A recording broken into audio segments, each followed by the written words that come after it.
We have been recently just relocated to the south end of Indianapolis, close to the University of Indianapolis. And so we have been launching some speaker series over the last few months. And I'm honored to have Janice be part of that. A little bit about Janice. Janice is also a board member of Hope Academy. So honored to have her share her wisdom with everybody on our webinar today.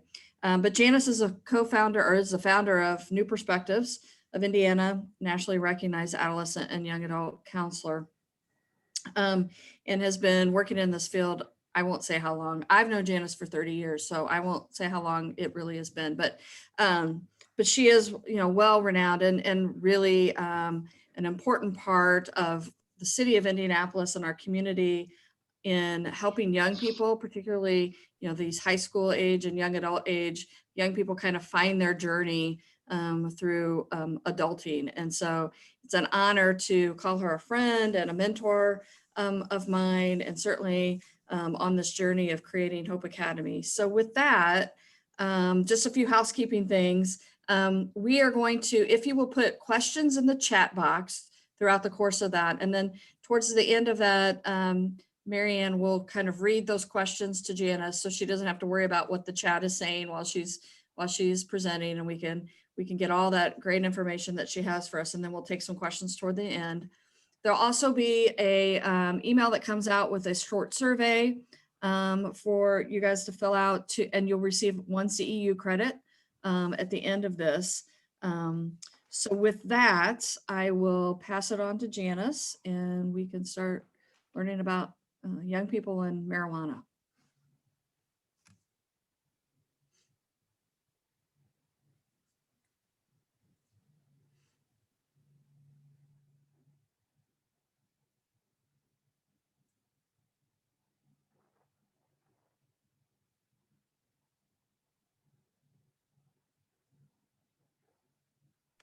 You're on mute, Janice.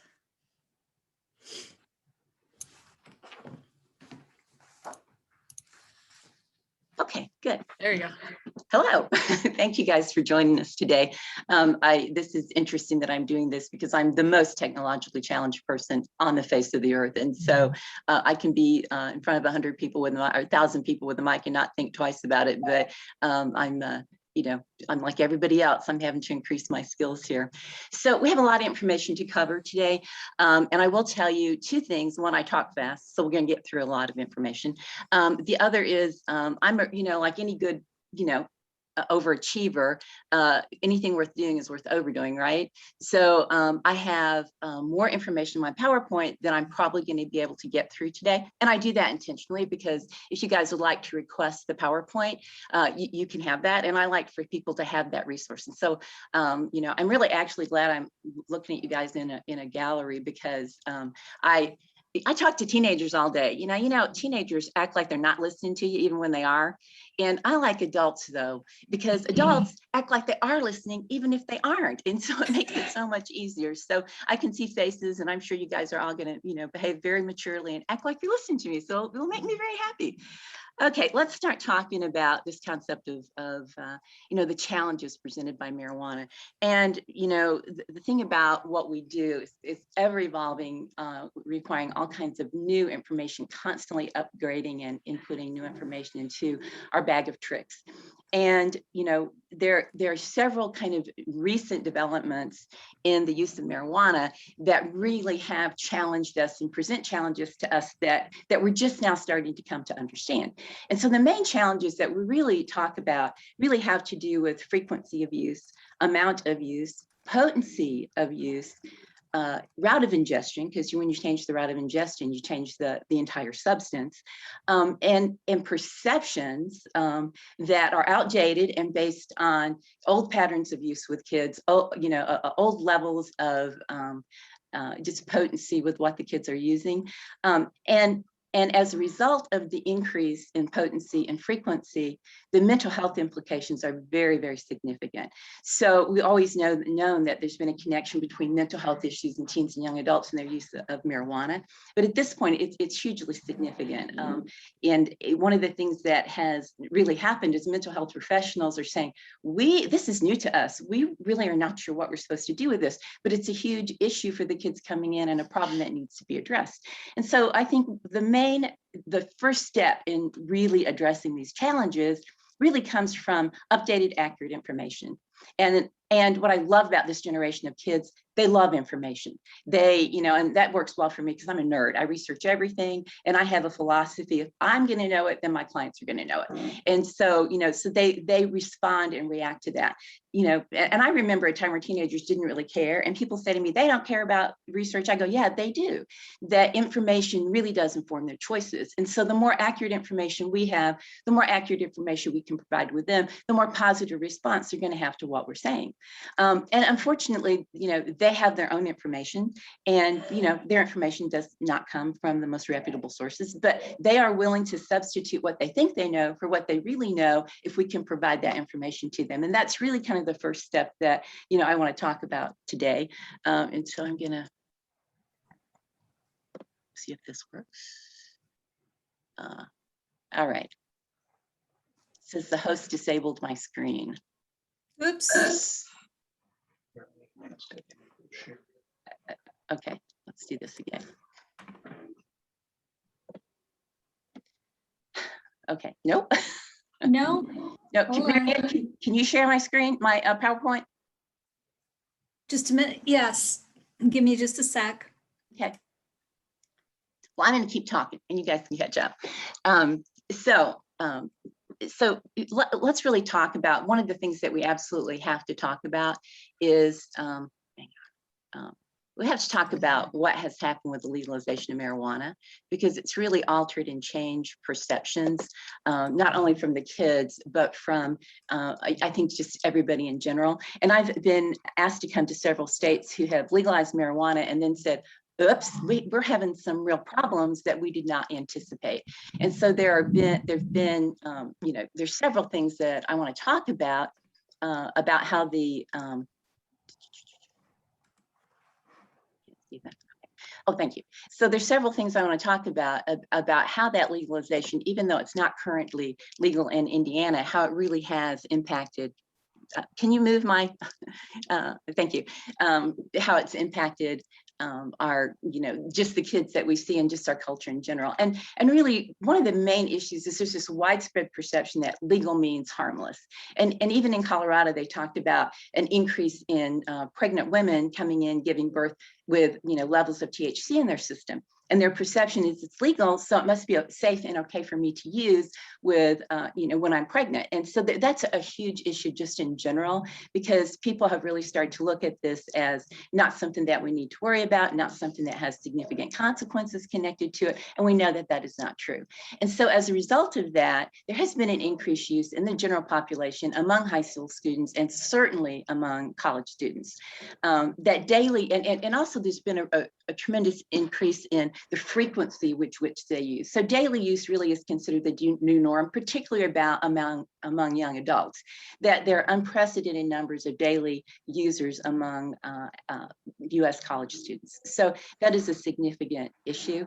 And as a result of that, it's really an increased tolerance and acceptance for use. I was working out one day and I had a grandmother in one of my exercise classes talking about how she's very upset because her grandson had gotten in trouble at school for smoking weed. And then she went to proceed to tell everybody he just uses it for medication. That's what you're supposed to do when you're anxious, is you're supposed to smoke weed. Everybody knows that. And I was just like, wow, it's like I kept my mouth shut, but it just helped me realize what a shift there's been in that idea that it will help will help anxiety. And we're going to talk about that because we actually know the opposite is true. And kids who have a long history of use know that the opposite is true as well. And the other alarming issue is the really unprecedented increase in potency and changes in route of ingestion that, very few kids, actually smoke weed. They're using vapes, they're using carts, they're using dabs. We're going to talk about that as the afternoon continues. And as I talked about already, a lot of accurate information kind of all around about the substance. And what we do know, because of increase in frequency and increase in potency and the difference in the route of ingestion, teens and young adults are experiencing drastic increases in cognitive impairment, mental and physical health crisis due to these changes. And it's confusing people because teens are presenting and young adults are presenting in emergency rooms and psychiatric facilities with problems that don't fit their profile, these acute onset of psychiatric issues. And if we're not looking at the substance abuse piece of it, the marijuana use in particular, they're not going to stabilize. And the research tells us that, and we're going to go through some of that in just a few minutes. The other thing is that, talking about marijuana as a treatment option, and if we look at, psychiatric medications or all medications for that matter, before we talk about them being appropriate to use, there's been a lot of research done on effectiveness, dosing, potency, warning of side effects. And so when you utilize the term medical marijuana, it implies in general that rigorous level of scientific research and scrutiny in regards to benefits and risks. And in reality, that has not been done, and that has not been done nearly to the extent. And so the favorite word floating around is self-medication, and everybody uses that word. They're just using because they're self-medicating, and it's kind of looked at as an acceptable avenue. And when in fact it's for kids, especially with mental health issues, it's a dangerous avenue. It's not appropriate, it's not healthy, and it's not helpful at all. And the other thing that has shifted in the treatment framework is that our treatment focus very often used to be teens that were drinking and smoking weed and using marijuana. Now, most of the treatment focus is on opiates and heroin. And most heroin addicts have a 10-year history of polysubstance use. And if you look at the continuum, what we know is that the longer you wait to intervene on the continuum, the more serious the problems are by the time they're intervened upon.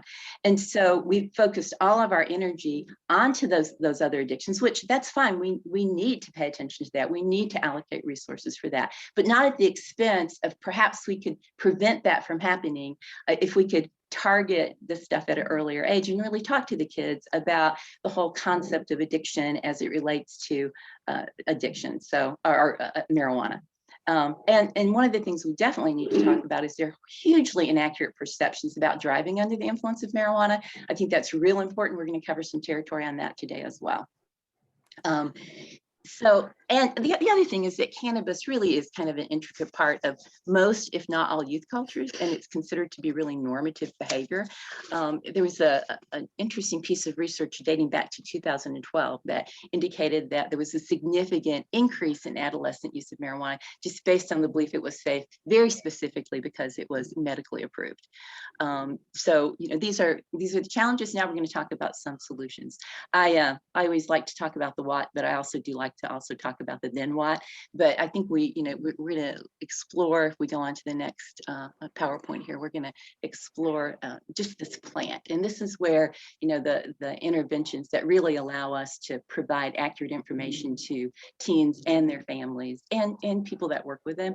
Marijuana is an extremely complex plant. We consider it to be this very simplistic, harmless, substance. We have been researching it for years. We know more now about it than we ever have, but there's so much more that we need to learn. But it consists of hundreds to thousands of biologically active compounds. It's not simple, it's not straightforward. The concentration levels are, kind of influenced by growing techniques, time and storage, processing, and the processing is the thing that's really creating the availability of really high concentration levels of THC. One single plant contains 480 biologically active chemicals. 66 are photocannabinoids that are produced by the plant. More than 100 psychoactive metabolites are produced as the body uses that and attempts to break it down and attempts to eliminate it. And if you think about the need to break it down, process it, and eliminate it, and then you think about the level of potency that these kids are putting in their body, this creates significant, it's a whole game changer in terms of how their body is going to respond and what risk they're putting on their body as well as their brains. Smoking creates 2,000 chemicals from the combustion process, which affect both the brain and the body. And we know that we found even in legalized marijuana, we always find insecticides, pesticides, fungus, residuals from solvents, which are used to extract the THC from the plant. So, the myth that they're getting clean pot. I had a kid tell me that he knew his pot was clean because he bought it from his friend, and his friend bought it from a guy who produced it in an FDA approved marijuana plant in Colorado. Okay, now FDA does not approve marijuana. Okay, so he was just so devastated that his friend would perhaps not give him accurate information. And when I said that to him, he goes, "Oh yeah, that would make sense." So, and that always captures their attention when you tell them something that they think most people don't know. So we have the next slide here. So, let's look at potency. And we know that there's been an increase. In the 60s, it was 1 to 2%. In the 80s, it was 46%. The average currently is about 10%. But Colorado samples and, the marijuana that's made for vaping or used in carts, we're talking about really high potency. So we're really talking about the Colorado samples themselves have 19 to 30%. So they already have an increased level of potency. But when you start looking at the other types of things that they're using, we're talking about 80 to 95% potency. Never in the history of this plant has anybody been exposed to that level of concentration, and not to the way that it's being ingested in their system. So we have limited research, but everything we know says that all the problems go up as the potency goes up. So we know that we are really kind of playing with fire, and we're going to have some, there's so many things we don't know about what's this going to look like for them in the long term. And we know in the short term, we're seeing quite a few problems, but we don't, because we just have not had the historical, perspective on that. And the other thing too is, when people started ingesting this through some kind of oil, the big thing was dabs, and they still use dabs, and it's a combination of butane, honey oil, and wax. And the butane is used to extract the THC from the plant. And so butane is lighter fluid. So what's happening is kids are ingesting, inhaling into their lungs oils, and all oils are toxic to your lungs, and solvents like butane. And so that in and of itself speaks to just some of the risks that we're encountering with this. The next slide, please. I'm trying to move it, but it won't respond to my. So what do we know about the side effects of high potency THC? We know that there are long lasting and psychological and kind of traumatic effects on the brain and on the body. We're going to talk about some of the examples of that later. We know that people have suffered cardiac arrest from the use of those substances. We know that people have experienced severe long-term psychosis and severe long-term psychiatric problems. We've had some deaths documented, one in our state from cannabis hyperemesis. We know that even with low potency THC, that the longer they use, the higher their risk for increased anxiety, mood swings, and bipolar symptomology. And so marijuana is kind of a sneaky substance. Lots of kids start using that substance because they really feel that it's going to help them with their anxiety and their mood. And all you have to do is ask them, what was your anxiety like before you started smoking weed? What is your anxiety like now? So what's happening is they feel like they're treating the symptomology. But I had a kid tell me the other day, which I thought was very interesting. He said that I thought I was treating my anxiety, but I realized the whole time my anxiety was just getting worse and worse. And I didn't realize that till I quit using. So, and they do feel a sense of relief initially, but the longer the use and the higher the potency of the use, the more psychiatric issues they're going to have. And the difference between marijuana and alcohol is the marijuana in the beginning, when kids are using cannabis, they feel like, hey, it's no big deal, because the consequence tends to be cumulative and more long-term versus short-term with this substance. Can we have the next slide? And I've talked a little bit about resin and how that's made, but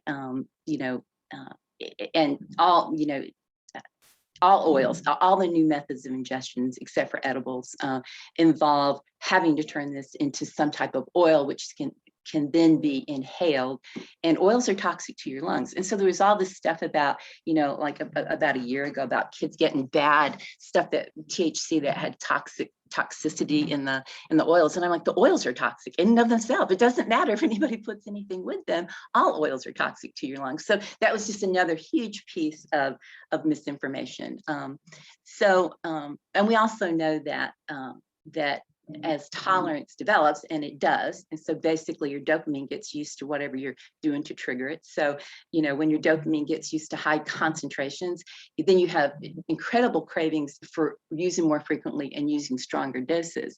And that's why that's why we're looking at a generation of kids who use very often, daily, multiple times a day, very often. So and I talked about the next one. And I've talked about the THC coming in at really high temperatures, which really stress the respiratory system. Can we have the next slide, please? Okay. So let's talk about psychosis and high potency cannabis. Now, this is kind of interesting. This is a very solid piece of research. And, bear in mind that when this research was done, they considered high potency cannabis 9 to 12% THC. Okay. There was 30 years of research. Okay. And it really confirms that THC use among young people between 15 and 18 really increased the risk of psychosis. And the risk is directly connected to frequency, dose, and potency. And one of the things that we started to see is when individuals were switching from regular marijuana to medical marijuana, they had a lot higher levels of neurotoxins as a result of that.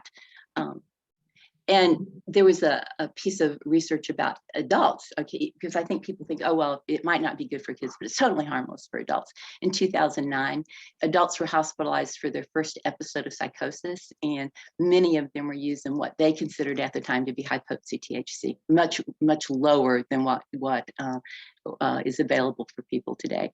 And it was, daily use of THC was associated with 12-fold increase in the risk of psychosis.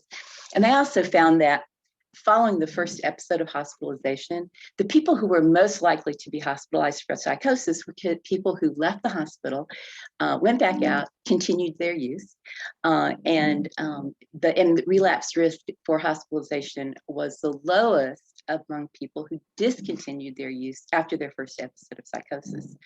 And the other thing is that CBD tends to be protective of the brain, and it reduces the brain's risk of psychosis.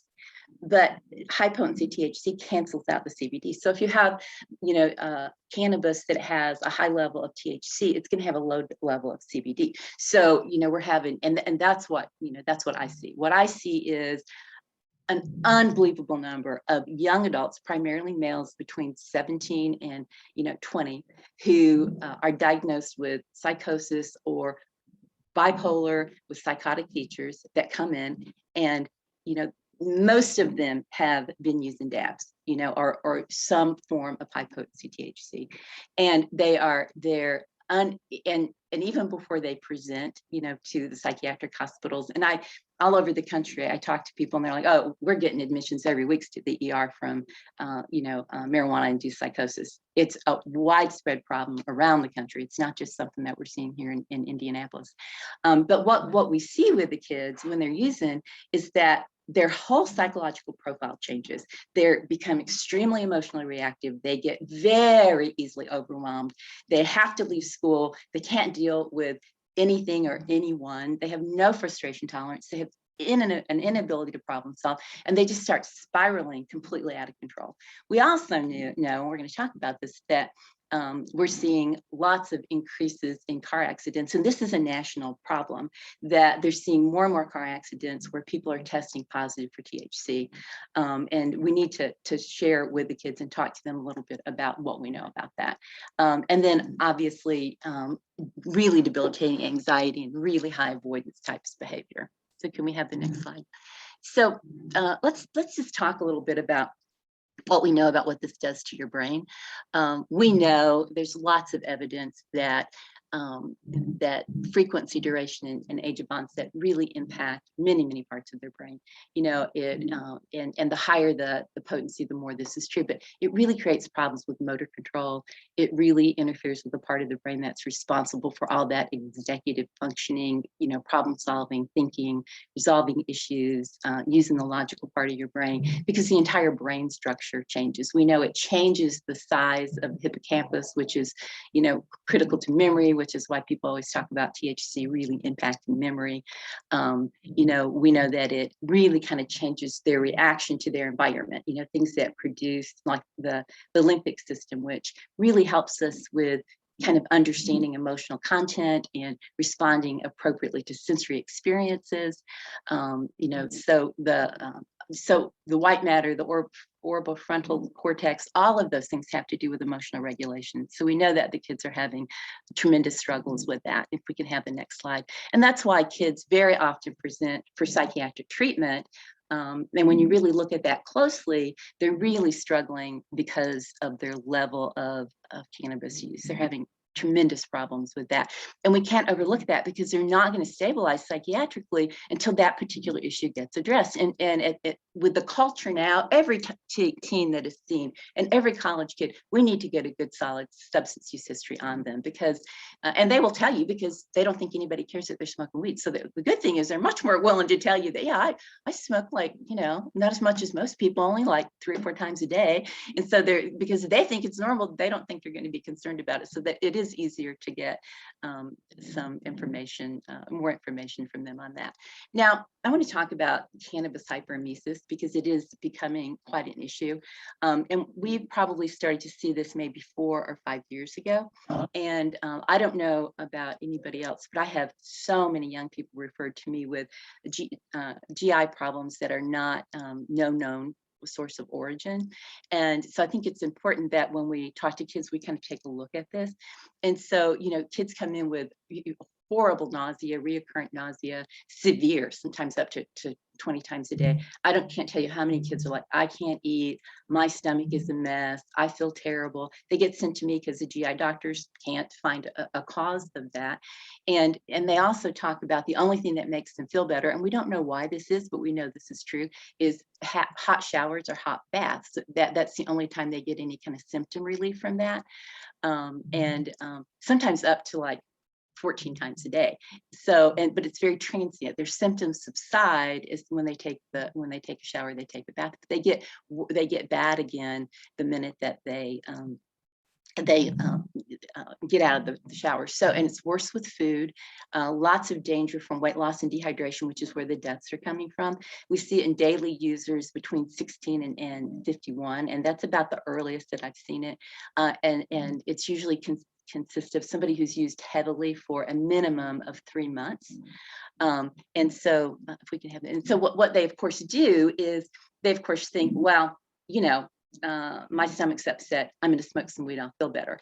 And so they're trying to treat that, and it just gets worse and worse and worse. And now I think the ER doctors do a really good job of recognizing that. I think a few years ago that was not the case, although a lot of the kids do get misdiagnosed with cyclic vomiting syndrome. But we've also found about 50% of the people diagnosed with that also report daily cannabis use. So we, you know, and they don't really respond very well to nausea medications. That the only real true course of intervention, if we can have the next slide, they just have to, you know, quit using.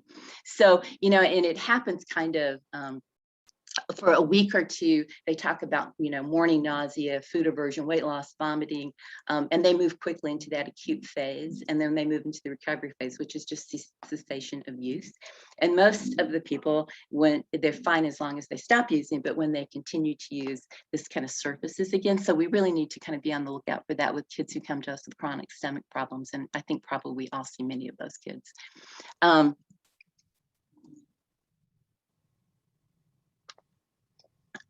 And it's interesting because, you know, and this is really where we talk about, we change potency, we change the drugs. Low levels of THC are anti-nausea for people with chemotherapy, but they're using really low doses.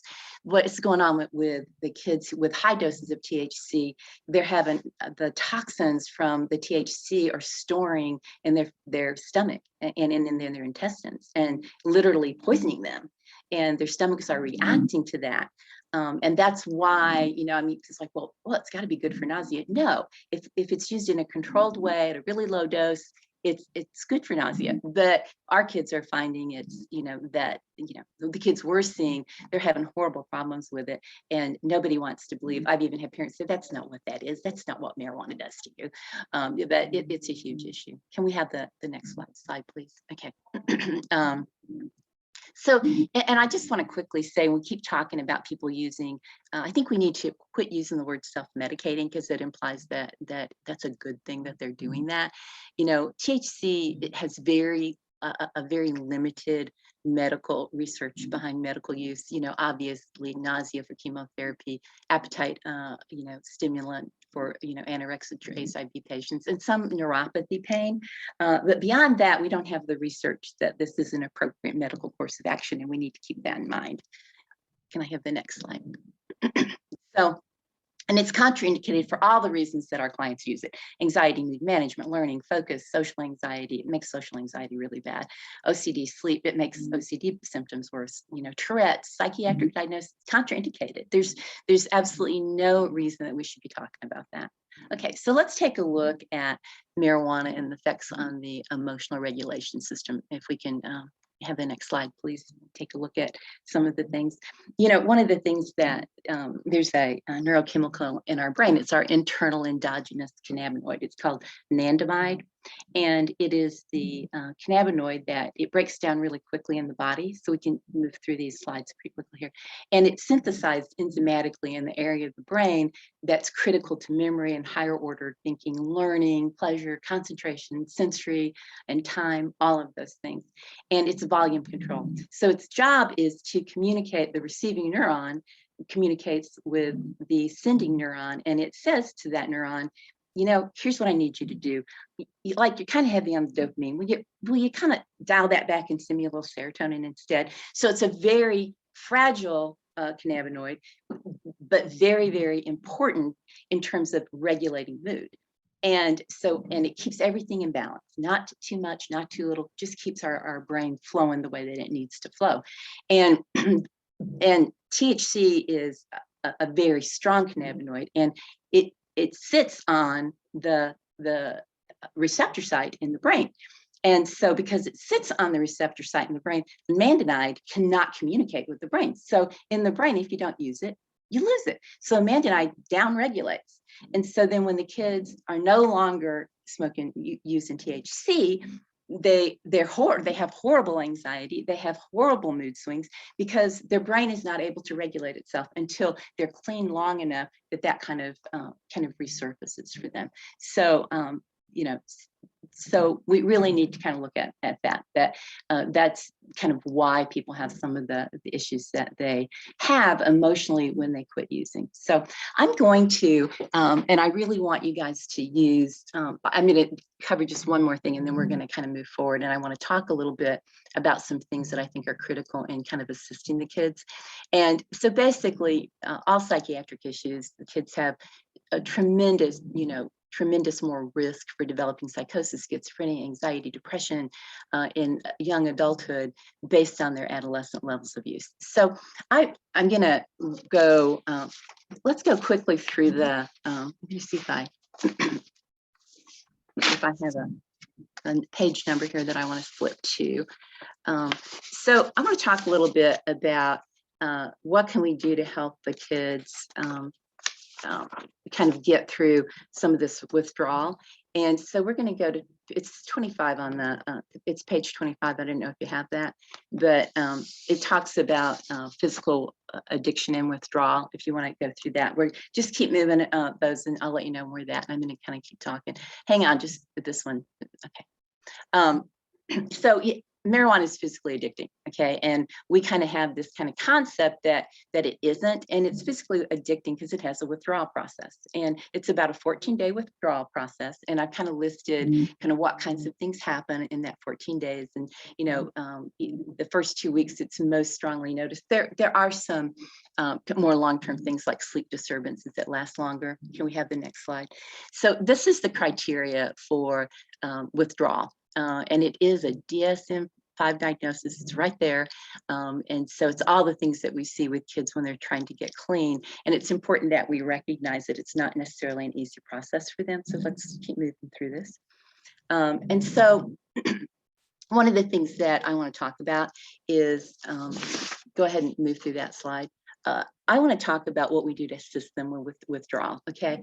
And things like melatonin to help them sleep, NAC, which helps with cravings, relaxation and breathing, Tylenol, Advil, just for general discomfort, because the easier we make it, the more likely they are to kind of get on board with that. And I want to talk about, particularly, I want to talk about NAC. NAC is an amino acid that does many things, but basically alcohol, cocaine, and marijuana affect the glutamate system in the brain.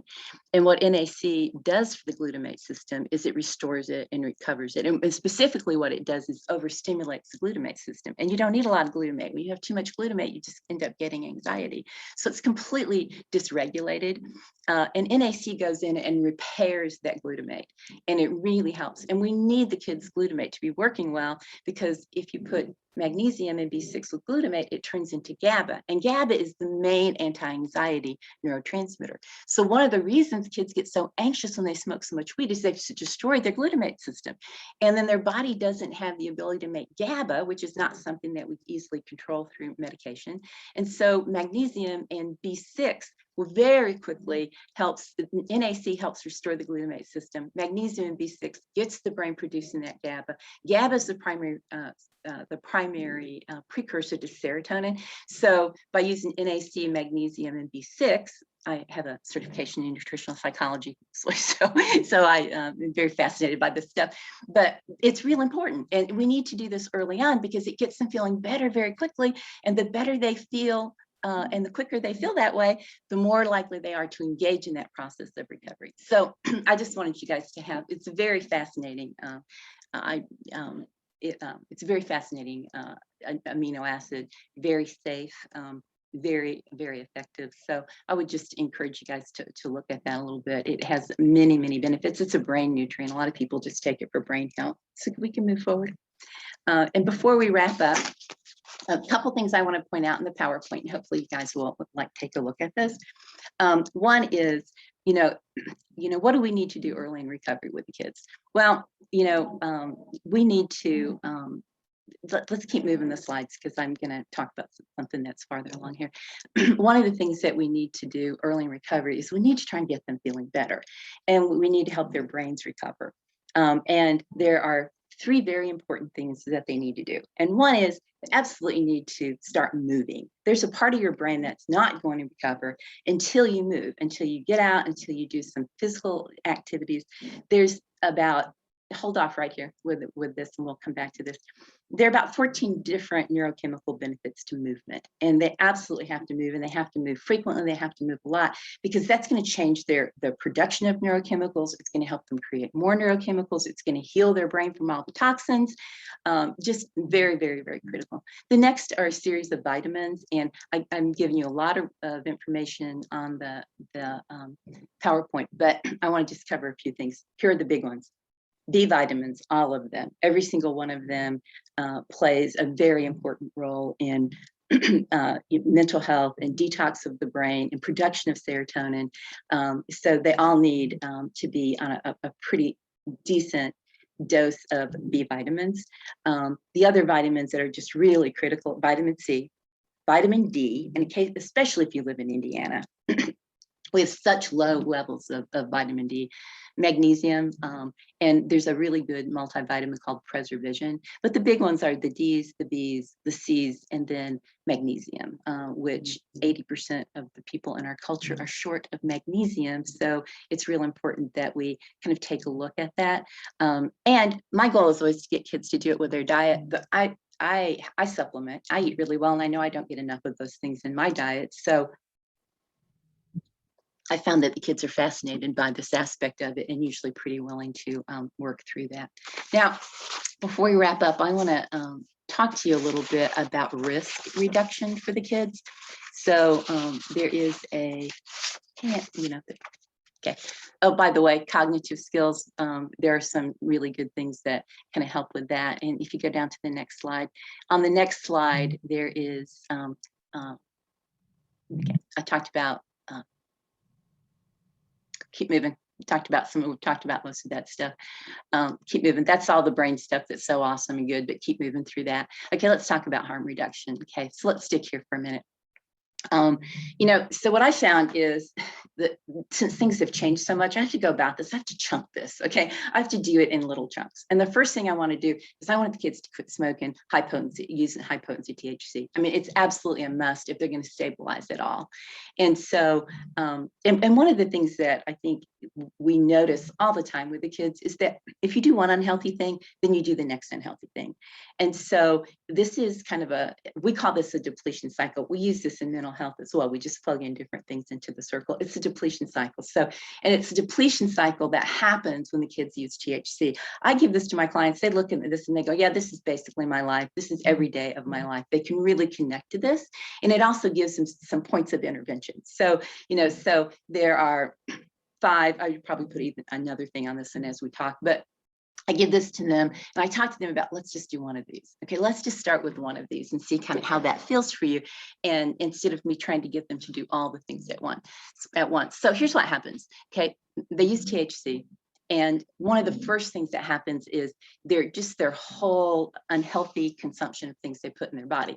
They eat junk food, they quit eating altogether, or they use energy drinks and they sit around and vape nicotine and they're malnourished. They are not, it takes every amino acid, every vitamin, and every mineral to make every single neurotransmitter in your brain. It doesn't operate in isolation. It operates in response to our nutrition. And so the longer they've been smoking, the longer their whole consumption of what they put in their body has gotten unhealthy, and their nutrient consumption goes way down, and that then affects every other aspect of their brain. It very quickly starts to affect their mood. It very quickly starts to affect their focus and their concentration. It very quickly starts to affect their frustration tolerance, and it very quickly creates all kinds of cognitive challenges. So what do? They quit doing things that are cognitively challenging. There was a piece of research on college kids who used THC low levels and not even that frequently. And what they found is they gave them what we call location tasks. Okay, so go find this and bring, locate this and bring this back. And they found that compared to the control group, that the college kids had, their brain just took up so much more energy to do minor little tasks. And when the task got really challenging, they just quit. And that's why when you ask someone who's using a lot of THC, just go home and hit the send button on that computer, just, for that job application. Oh, it's too much, I can't do it. And it's because little tasks take up so much energy. And they also looked at girls, and they said that the other thing they noticed with girls is that their emotional center of their brain was overactivated, and the executive functioning part of their brain was underactivated during those tasks. And so that, so that's all, it all feeds into it. So then the less they do those cognitive tasks, the more problems they have doing that, tackling what they need to tackle in regards to schoolwork and things like that. Then because they're tired, okay, and the other thing that gets disrupted along the same process is their sleep. They either sleep too much, or they just have really irregular, unhealthy sleep patterns. And all that results in a decrease in physical activity because they absolutely have no energy. And that then increases the comorbidity of their psychiatric symptomology. And so you got to break them out of that pattern. And the way that I do that is I just show this to them and I just ask them, pick one point of intervention. Let's just do one thing differently. If we can have the next slide. So the goal is always for me that the kids will get, especially the kids who have, heavy levels of use, will strive for abstinence, but it really starts with them kind of assessing the need for change. And assessment often results in them changing those patterns, and changing those patterns, the pattern of use allows us to encourage less risky and harmful behavior. And what will happen is if they discontinue the use of high potency THC or use less frequently, use in smaller amounts, then they're more amenable. So if you can change those patterns, if you can get them to exercise and re-engage in cognitive activities and take their nutrients and their vitamins, what will happen is then they'll start to feel better. Their brains will help them. And the other thing about the vitamins, they're neuroprotectant. So one of the reasons I use that combination is we know they're causing damage to their brain. And we know that. I mean, we have so much research that talks about, kids, they lose IQ points throughout adolescence, a significant amount of IQ points, anywhere from, 7 to 9 IQ points. And the difference, and this was a research that they did with adults that they followed them for 20 years post adolescence, and they never regained those points, those IQ points. And it's the difference. If you have an IQ of 100, 50% of the people are going to do better than you, and 50 are going to do not as well as you. Now, if you're down to 93, that means 30% of the people are going to do worse than you, and 70 are going to do better. It's very significant. So the vitamins and the exercise, even if the kids are continuing to use, they're antioxidants. They clean out the toxins from their system. They move them forward in lots of ways. They protect their brain from the damage. So even if they're active in their use, I have them do the exact same things, because we didn't used to know, we're like, you lost your brain, we can't help you with that. Now we know that there are things that are protected for them. So even if they're active in their use, if we can get them on board with the protocol of things that are very helpful and very protective of their brain, they're just going to get better. And the better they are, the more they're able to engage. So I need to probably wrap this up. So I would encourage you to take a look at the rest of the PowerPoints. It's like a whole day presentation, and we did really good. We did it in about 45 minutes. So I'm willing to take questions now. If you guys have any questions, I can answer for you.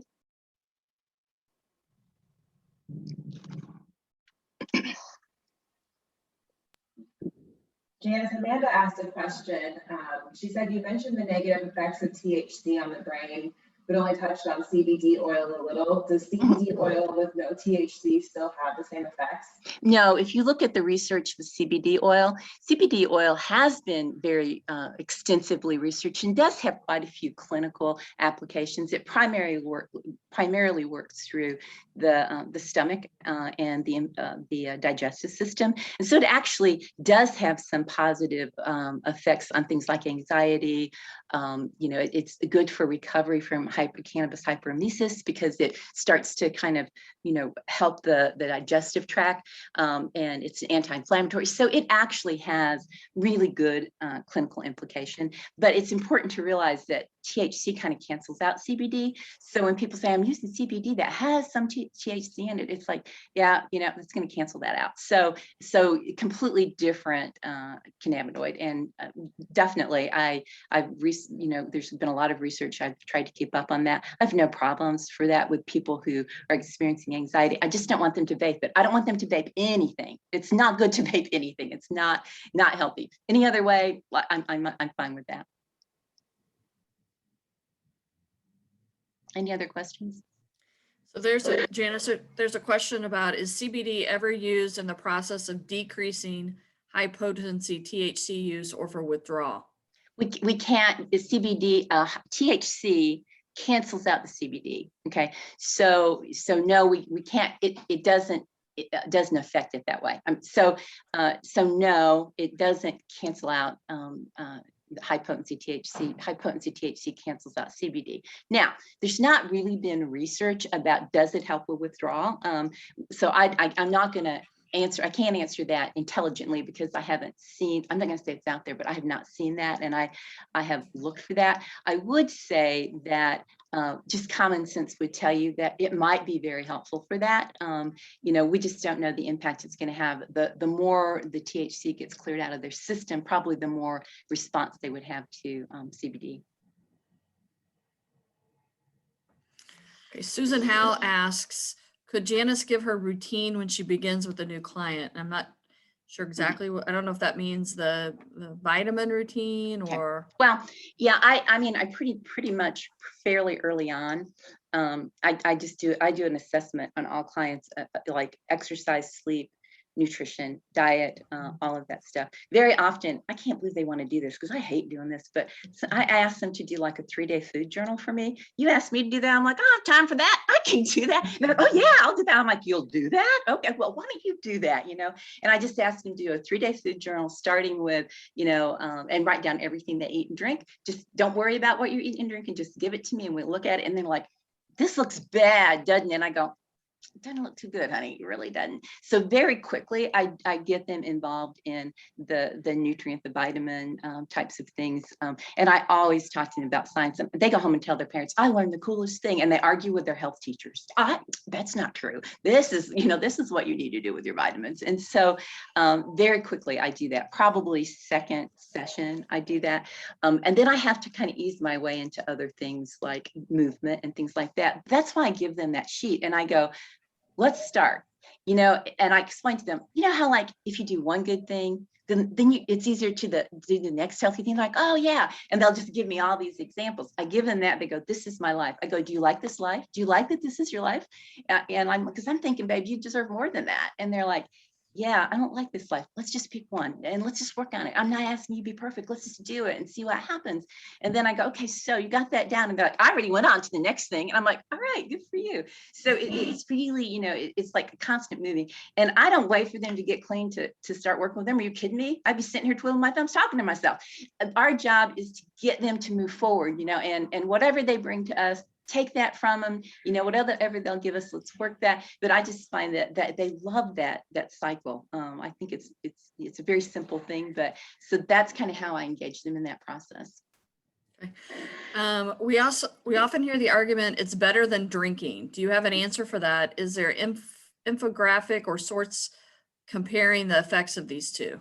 Well, I mean, here's the deal. It's not an either or thing. Okay. They're both have their own side effects. I think the reason kids say that is because for them, they get in more trouble for drinking, smoking weed because they turn into idiots when they drink.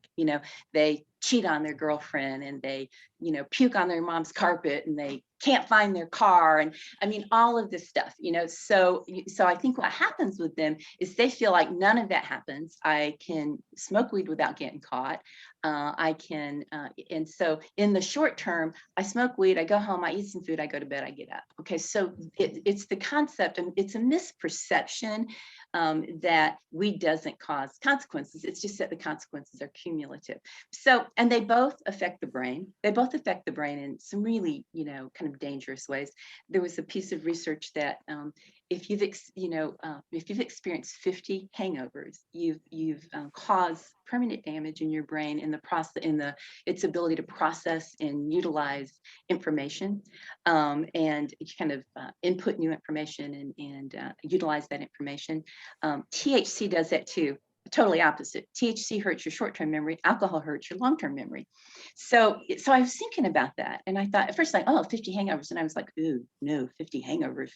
A lot of my clients have already had 50 hangovers. And so it's not an either or, it's a both. Let's take a look at both of them. And if they're doing both, just the memory alone, okay, THC hurts your short-term memory, alcohol hurts your long-term memory, kind of screwed. It's not going to help you as a student. Right. Has there been a connection with THC use and ADHD? There has been a connection, first of all, in that ADHD kids are much more at risk for using THC. And there's also interesting, a lot of kids who have used kind of get tested and come up that they have ADHD. And what that basically means, the cognitive symptoms of someone using THC on a regular basis, they're going to present like someone with ADHD. Okay, so the connection is that it makes all their symptomology worse. And so we really need to look at, when we're doing a 16-year-old or an 18-year-old kid and we're doing an ADHD evaluation and they're saying this started in middle school or this started when I was a freshman in high school, really need to kind of really reconsider that and look for other factors that might be contributing to it. And it could be that it was undiagnosed. But so in terms of, does it help their ADHD? It makes every symptom of ADHD worse. It hurts memory, it hurts impulse control, it hurts frustration tolerance. So it just makes it worse. Okay. Could you briefly describe the level of impairment or impact on driving under the influence of THC? Yes, I'm so glad you asked that question because I ran out of time. So here's what we found out, and we really, this is a huge issue. We need to do, just like we've changed the whole perception in our culture of driving under the influence of alcohol, we need to do a major mental health, public health campaign about driving under the effects of THC. And so here's what we found. We found that, and they found a lot of this in the states that early on legalized it, that there was a huge increase in car accidents of people who had THC in their system. And at a very low, 0.7 nanograms, I mean, very small amounts are connected to impairment in driving. It's not just impairment, it's not just driving while you're under the influence.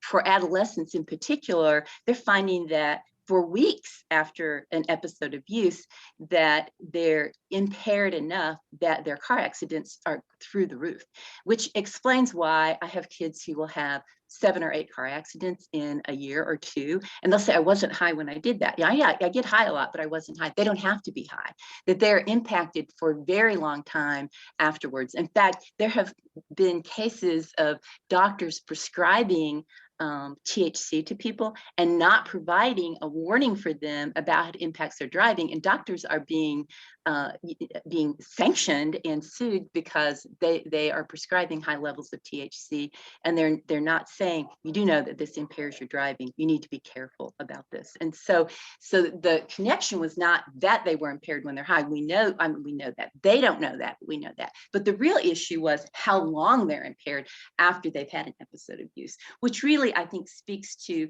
it's very reasonable as a parent to, if you're concerned about your child's use, expect your child to have a clean drug screen if you're going to allow them to continue to drive the car. I mean, that's just hugely critical, and very reasonable to expect of them.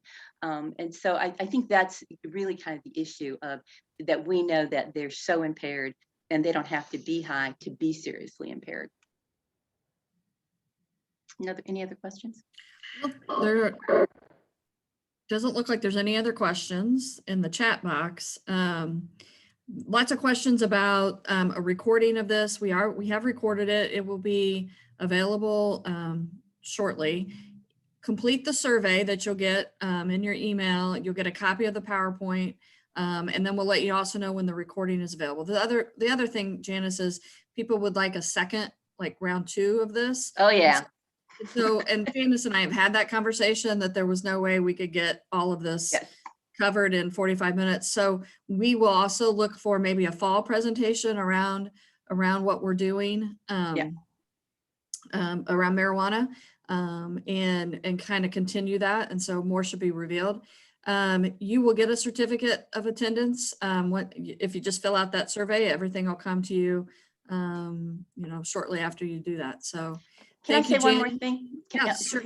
So there is I spoke at a college to a group of college students, and they, of course, put it on YouTube. So the one of the things I use with my adolescents is there's a recording, Janice Gabe Affects Marijuana on YouTube, should pop right up. And it's a 30-minute, fast-paced, research-based, directed at college kids. It's really a 90-minute thing because I let them ask questions for an hour, but it's really kind of geared toward a younger audience. And so I use that as an informational thing that I have my kids do outside a session that we can then talk about. So it might be helpful, you know, for parents or for kids, or to even watch with your clients and then have a discussion with them. So, and it was targeted, like I said, for a young population. So it's a bit more appropriate. I mean, it's pretty appropriate for the kids to watch. And so feel free to access that if you think it would be helpful. Sure. So again, real quick, the survey will be emailed back to you along with your CEUs once the survey is completed, and the recording will be available shortly after the presentation. So again, thank you. Thank you, We have your emails. So if we do round 2 in the fall, we'll make sure everybody is attached to that. And I thank everybody for your participation today. It was great information. I know I learned quite a bit more. So again, thank you. Thanks, Janice. Thank you. Thanks for joining us. Bye. Bye.